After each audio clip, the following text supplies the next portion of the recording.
Ka CRCSRE Shillong ringkat ke jing trelang bat ka office jong deputy commissioner bat ka office jong district social welfare southwest Garo Hills kala pelong ya ke purple fair arajar apreu ha ampati kani ka program kala long kadak ke bakongsan bha namar ka dei ke purple fair ke baningkong ke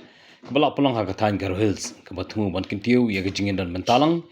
ke jingpen ko bor bat ban ni ya kisab bat ke jingla ban sengkam sengjam jong kibriu ki badan jingduna hagit khatmet ke fair kala saki ya ke jing shimenta ko ma nyos pa san pongot kibriu ki badan jingduna hagit khatmet lane ki bakarpang ki balawan sya ke ni program ya ke program lawan banyadolang do saleng isama bolong MP kalok sabha natura kumkongsan ringkat ke jingadolang usubir marak MLA kathan kamiani dishra MLA Sanjay Isama bari MLA Ulan Botham ke Sangma MLA Dr. Ram Shakal Sahani bari Director ka CRCSRE Shillong ka Anindya Rajshri IS Deputy Commissioner Southwest Garo Hills bat kiwe Director haba ajing kren lapan pau ya jingtmu bat ke jingmut jang ka Purple Fair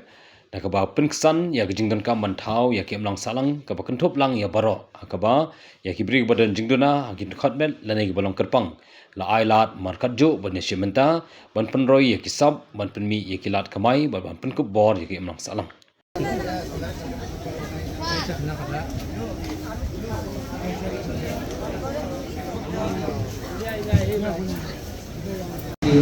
It will help improve communication access for persons with hearing impairment in education, healthcare, workplaces and public services.